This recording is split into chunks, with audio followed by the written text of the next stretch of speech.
कहानियों की क्यारी में आज की कहानी है हरे घोड़े की कहानी। एक शाम राजा अकबर अपने प्रिय बिरबल के साथ अपने शाही बागीचे की सैर के लिए निकले। वह बागीचा बहुत ही शानदार था। चारों ओर हरियाली ही हरियाली थी और फूलों की भीनी भीनी खुशबू वातावरण को और भी खूबसूरत बना रही थी। ऐसे में राजा को जाने क्या सूझा कि उन्होंने बिरबल से कहा, बिरबल, हमारा मन है कि इस हरे भरे बगीचे में हम हरे घोड़े में बैठकर घूमें। इसलिए मैं तुम्हें आदेश देता हूँ कि तुम 7 दिनों के अंदर हमारे लिए एक हरे घोड़े का इंतजाम करो। वहीं अगर तुम इस आदेश को पूरा करने में असफल रहते हो तो तुम कभी भी मुझे अपनी शक्ल ना दिखाना। इस बात से राजा व बिरबल दोनों वाकिफ थे कि आज तक दुनिया में हरे रंग का घोड़ा नहीं हुआ है। फिर भी राजा चाहते थे कि बिरबल किसी तरह अपनी हार स्वीकार करें। इस कारण उन्होंने बिरबल को ऐसा आदेश दिया। मगर बिरबल भी बहुत चालाक थे। वो भली भांति जानते थे कि राजा उनसे क्या चाहते हैं।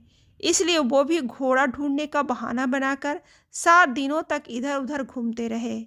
8वें दिन बिरबल दरबार में राजा के सामने पहुँचे और बोले, महाराज, आपकी आज्ञा के अनुसार मैंने आपके लिए हरे घोड़े का इंतजाम कर लिया है, मगर उसके मालिक की 2 शर्तें हैं। राजा ने उत्सुकता से दोनों शर्तों के बारे में पूछा। तब बिरबल ने जवाब दिया, पहली शर्त यह है कि उस हरे घोड़े को लाने के लिए आपको स्वयं जाना होगा।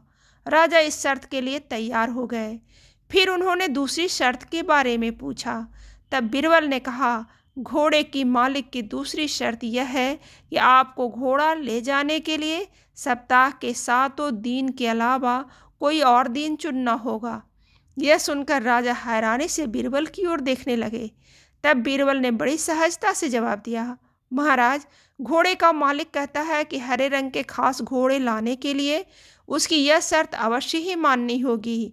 राजा अकबर बिरबल की यह चतुराई भरी बात सुनकर खुश हो गए और मान गए कि बिरबल से उसकी हार मनवाना वाकई बहुत मुश्किल काम है। कहानी से सीख, यह कहानी हमें सिखाती है कि सही सूझबूझ और समझदारी के साथ नामुमकिन लगने वाला काम को भी आसानी से किया जा सकता है।